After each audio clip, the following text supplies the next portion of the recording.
नमस्कार साथियों, हम पढ़ने वाले हैं एनसीईआरटी गणित कक्षा 10 प्रश्नावली 1.1 का प्रश्न क्रमांक पहला। अगर आप चाहते हैं कि अपनी भाषा में बिल्कुल साधारण तरीके से आपको गणित सीखने को मिले तो ये प्लेटफॉर्म आपके लिए है।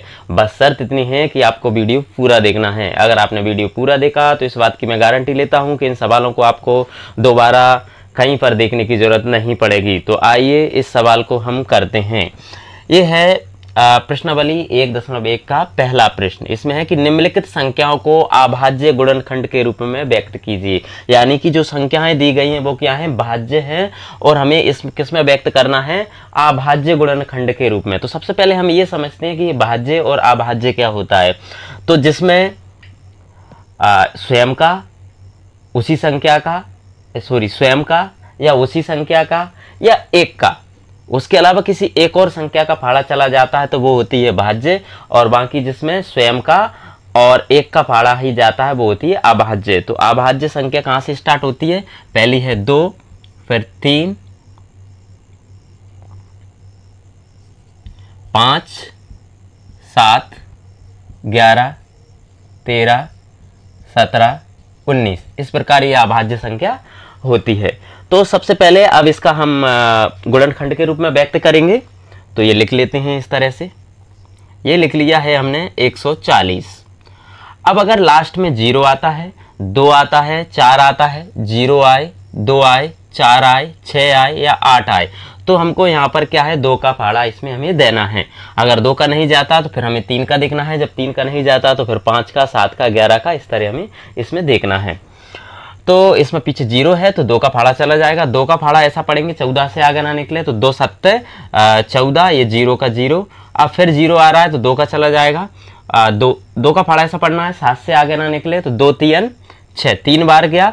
अब बचा कितना, 1, ये किसके आगे लग जाएगा तो ये हो जाएंगे 10 और 2 पंजे 10।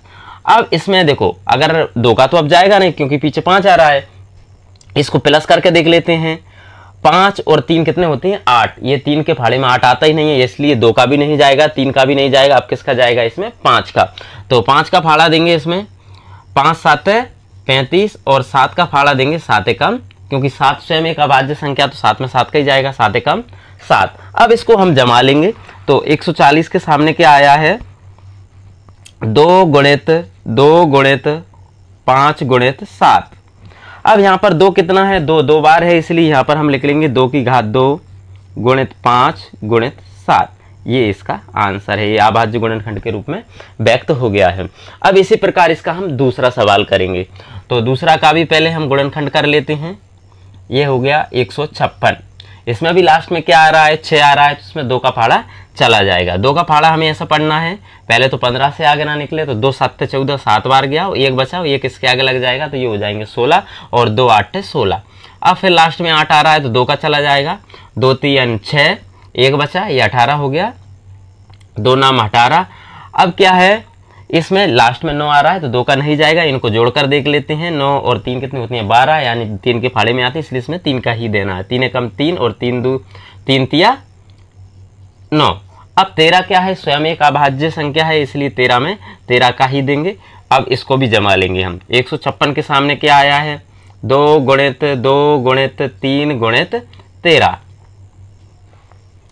अब यहाँ पर 2 कितनी बार है, 2 है 2 बार, तो 2 की घात 2 गुणित 3 गुणित 13। इस तरह इसका आंसर हो जाएगा। इसी प्रकार हम इसका अब तीसरा सवाल करेंगे। तो तीसरा भी पहले गुणनखंड के रूप में व्यक्त कर लेते हैं इसको। ये हो जाएगा 38 25, यानी कि 3825। इसमें लास्ट में क्या है, अब इसको 3 से देख लेते हैं प्लस करके, यानी कि 2 का तो जाएगा नहीं क्योंकि पीछे 5 आ रहा है, तो 8 और 3 होंगे 11, 11 और 2 जोड़ेंगे तो 13 हो जाएगा, और 13 में और 5 जोड़ेंगे तो 18 हो जाएगा, यानी इसमें 3 का फाड़ा चला जाएगा। तो 3 कम 3, 3 दूआ 6, 2 बचे, ये 22 हो गया, 30 7 21 और 3 5 15, ये एक बचा, एक इधर हो जाएगा, ये 15 हो जाएगा।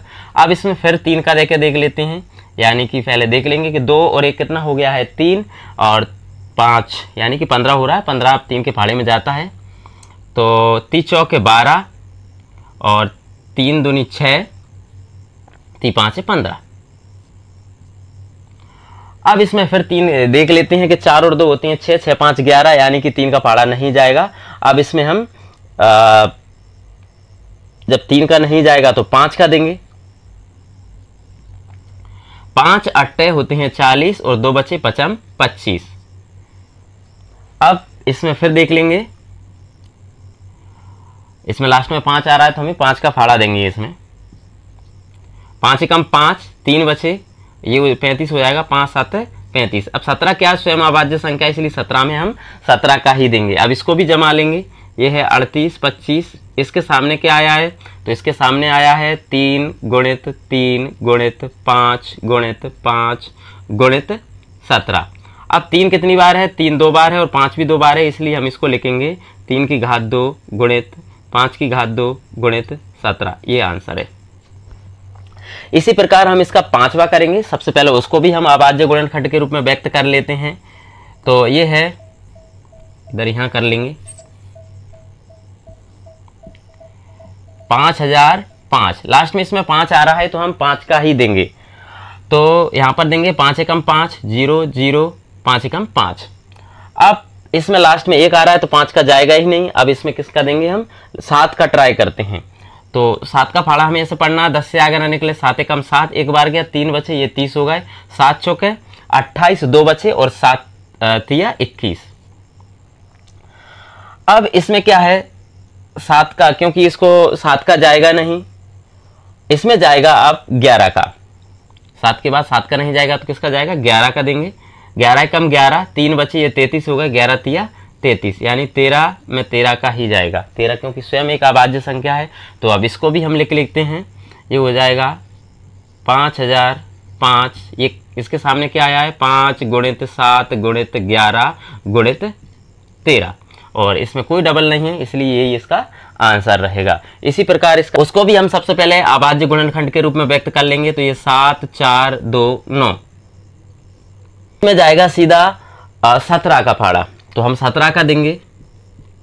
17 कम 17, 17 दूनी 34, 17 51, 17 चौके 68, यानी कि 2 और 4 6 बचे हैं तो 6 इसके आगे लग जाएंगे, ये हो जाएंगे 62। अब हो जाएगा 17 कम 17, 17 दूनी 34, 17 तिया 51 और ये 11 बचे हैं तो ये हो गया 119। तो ये हो जाएगा 17 7 119। मैं ये निकाल करके देख लेते हैं। 17 का नहीं जाएगा, वो मैंने करके देख लिया है। अब इसमें जाएगा 19 का, तो आपको 19 का देना है। 19 से कम 19, 19 दूनी 38, यानी कि इसमें 5 बचा और ये हो गया 57। 19 तिया होता है 57। ये 23 स्वयं अभाज्य संख्या, इसलिए 23 में 23 का ही जाएगा। अब इसको भी हम जमा लेंगे, ये हो जाएगा 74 29 बराबर क्या आया, 17 आया। इधर जमा लेंगे, 17 गुणित 19 गुणित 23। इस प्रकार इनको हम अभाज्य गुणनखंड के रूप में व्यक्त कर सकते हैं। आप चाहें तो इसका स्क्रीनशॉट ले सकते हैं। उम्मीद करते हैं कि ये सवाल आपको समझ में आए होंगे। अगर आपको समझ में आए हैं तो चैनल को सब्सक्राइब कीजिए, बेल आइकन का बटन जरूर दबाइए। अगर वीडियो पसंद आया है तो उसको लाइक शेयर कमेंट जरूर कीजिए। बहुत बहुत धन्यवाद।